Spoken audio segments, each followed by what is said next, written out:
इस वीडियो के माध्यम से आज हम उस टेक्नोलॉजी की बात कर रहे हैं जो एक ब्लाइंड आदमी ने डेवलप करी है। ये वो टेक्नोलॉजी है जिसके अंदर एक ही जगह से बैठे हुए किसी कंट्री के अंदर रोड पे चलने वाले सारे लॉजिस्टिक, कमर्शियल और पैसेंजर व्हीकल को बिना उसके अंदर कोई डिवाइस लगाए उस पूरे सिस्टम को, पूरे व्हीकल्स को एक ही जगह से ट्रैक किया जा सकता है। और इसी टेक्नोलॉजी के बारे में, इससे होने वाले फायदों के बारे में आज हम बात करेंगे। सबसे पहला फायदा कि गवर्नमेंट एक ही जगह से रोड पे चलने वाले पैसेंजर, कमर्शियल और लॉजिस्टिक व्हीकल को जब एक जगह से ट्रैक करती है तो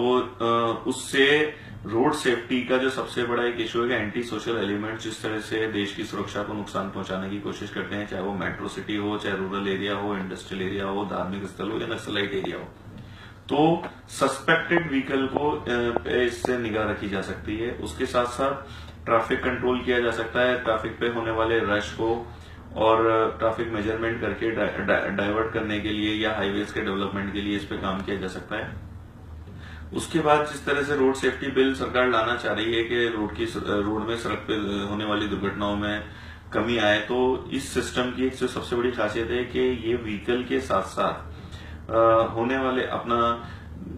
ड्राइवर को भी पूरी तरह से ये मॉनिटर करते हैं और ये सिस्टम इंडिकेट करता है कि आपके व्हीकल के अंदर अगर कोई अनऑथराइज्ड ड्राइवर या जिसको नॉन लाइसेंस ड्राइवर अगर आपके व्हीकल को ड्राइव कर रहा है तो ये सिस्टम इंडिकेट कर देता है। जब नॉन लाइसेंस ड्राइवर या अनऑथराइज्ड ड्राइवर जब व्हीकल को ड्राइव नहीं करेगा तो रोड सुरक्षा में 80% तक कमी आएगी। उसके बाद इस सिस्टम से एक यूनिक आइडेंटिटी होने के डेटा केवाईसी और एडवांस जीपीएस और बिजनेस सॉल्यूशन के बेस पे जो इस टेक्नोलॉजी को डेवलप किया है, तो इससे रोड पे चलने वाले लॉजिस्टिक के 36,67,372 ट्रक्स को हम लोग मॉनिटर कर पा रहे हैं। इससे सड़क पे जो व्हीकल को हम जिस तरह से मॉनिटर कर रहे हैं, इससे कॉस्ट कटिंग के अंदर यूजर जो है, चाहे वो यूजर एसएमईज हो, लार्ज स्मॉल स्केल इंडस्ट्रीज हो, गवर्नमेंट और प्राइवेट सेक्टर हो, 35% तक कॉस्ट कट ऑफ हो पा रही है, क्योंकि जो सिस्टम जो हमने डेवलप किया है उसके अंदर रियल टाइम अवेलेबिलिटी और रिवर्स लोड मैनेजमेंट का कॉम्बिनेशन की वजह से 35% तक लॉजिस्टिक की कॉस्ट कम हो पा रही है। इससे पूरे एक साल के अंदर 1 लाख करोड़ का हम लोग सेविंग करा पा रहे हैं। उसके बाद अगर ट्रांसपोर्टर की बात करें तो 1,85,000 ब्रोकर्स को हम 85 गुना तक उनका बिजनेस बढ़ेगा, क्योंकि 5% कॉन्ट्रैक्टर्स जिनके हाथ में अभी 85% बिजनेस है, वो इस सिस्टम से उनका सिस्टम फेल हो जाएगा, क्योंकि डायरेक्ट यूजर जो है, जो एंड यूजर है, वो उस ब्रोकर से जिसके पास डायरेक्टली व्हीकल अवेलेबल है उससे इस सिस्टम के थ्रू कॉन्टेक्ट कर पाएगा और उसको यूजर को ये सेफ्टी की श्योरिटी, उसके माल की श्योरिटी, जो कि हम जीपीएस सिस्टम अपना जो ट्रैकिंग सिस्टम है वो यूजर को भी प्रोवाइड करा रहे हैं, उससे उसके सिस्टम को पूरा सेफ्टी मिलेगा। उसके बाद जो फ्लीट ओनर है, 36,67,372 फ्लीट जो भी अनऑर्गेनाइज सेक्टर के अंदर सड़क पे मूवमेंट में है, ट्रक्स जो चल रहे हैं, उनके बिजनेस के अंदर मूवमेंट मिलेगा, क्योंकि अब हम इस सिस्टम के बाद हम कमिट कर पा रहे हैं कि जो गाड़ियां अभी करंटली 60% लोड लेके चल रही हैं, 40% एम्प्टी चल रही हैं रोड पे, वो 85% तक लोड लेके चल पाएंगी, क्योंकि हम उनको रिवर्स लोड मैनेजमेंट का बेनिफिट फ्लीट ओनर को दे पाएंगे। उसके साथ साथ उनकी रनिंग कॉस्ट के अंदर कमी होगी, क्योंकि सिस्टम से आने के बाद उनको फ्यूल में इतना बेनिफिट हम लोग एक फ्लीट ओनर को करवा पाएंगे कि जिससे लगभग ₹1 लीटर तक वो फ्यूल के ऊपर यानी डीजल के ऊपर, उसके बाद ₹300 तक टायर्स के ऊपर, 40% तक इंश्योरेंस प्रीमियम के ऊपर, उसके साथ साथ इंश्योरेंस पॉलिसी लुब्रिकेंट के ऊपर लगभग ₹2 से ₹3 लीटर तक, उसके बाद टायर्स पे, स्पेयर पार्ट्स पे या अदर सर्विसेज पे भी हम उनको एडिशनल डिस्काउंट दिलवा पाएंगे, क्योंकि ये एक डेटा सर्विसेज के बेस पे जो हम लोग मार्केट टाइप्स करेंगे, जो हम लोगों ने डिफरेंट टाइप्स करे हैं इंडियन ऑटोमोबाइल कंपनी से। उसके साथ साथ ऑटोमोबाइल कंपनीज को भी इससे बहुत बड़ा बेनिफिट होने वाला है, क्योंकि उनको एक सेफर, सिक्योर और कमिटेड बिजनेस इस सिस्टम के थ्रू हम लोग देने वाले हैं। उसके साथ साथ अगर हम इसके डिसलाइस की बात करें तो ये सिस्टम क्यों नहीं आ पा रहा है या इसको लाने में क्या हमारे लिए हर्डल्स हैं, कि वो 5% कॉन्ट्रैक्टर जिनके हाथ में अभी करंटली 85% तक बिजनेस है,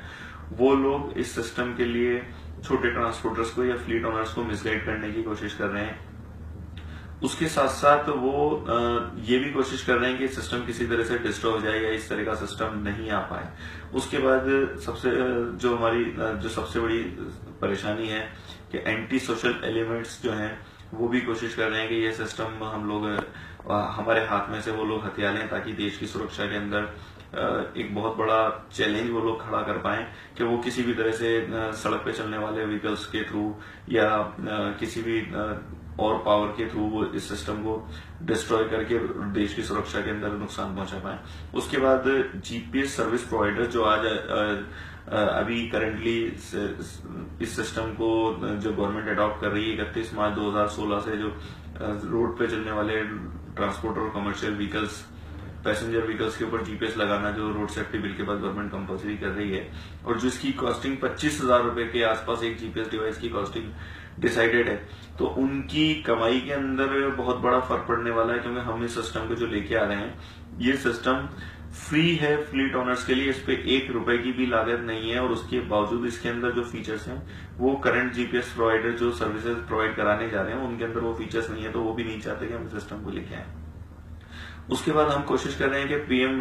नरेंद्र मोदी जी का जो सपना है डिजिटल इंडिया का, उस ब्रांड के अंदर हम इसको डिजिटल इंडिया का ब्रांड बनाने की कोशिश कर रहे हैं। लेकिन हमारे काफी अप्रोच करने के बाद भी जो पैसे और पावर की जो ताकत है उसके आगे हम लोग नहीं आगे बढ़ पा रहे हैं, और हम अपनी अप्रोच नहीं कर पा रहे हैं। अब जो मेरा सवाल आप लोगों से एक ही है कि जिस तरह से मैंने अपनी टेक्नोलॉजी को यूट्यूब के ऊपर अपलोड किया, और अपलोड करने के बाद जिस तरह से मेरे पास फॉरेन कंट्रीज जैसे यूके, यूएसए, बहरीन, चाइना, यहाँ के एंटरप्रेनर्स की तरफ से या ऑफिशियल इनविटेशन भी मुझे मिला कि वो लोग चाहते हैं कि हम उनके साथ इस प्रोजेक्ट पे काम करें और उनकी कंट्री के लिए पहले काम करें। तो ये चॉइस मैं पीएम मोदी जी के हाथ में और इंडियन पब्लिक के हाथ में मैं ये चॉइस डालता हूं कि आप मुझे बताएं कि मुझे क्या करना चाहिए। एक ब्लाइंड आदमी क्या इस सिस्टम को डिस्ट्रॉय कर दे, या फिर फॉरेन कंट्रीज के साथ में जाके डिजिटल जो काम इंडिया ने डेवलप किया है, 7 साल हमने यहाँ पे R&D करके सिस्टम को डेवलप करने की कोशिश करी है, लेकिन क्या ये उस तरह से विदेशी ताकतों के हाथ में दिया जाए या इसको डिस्ट्रॉय कर दिया जाए।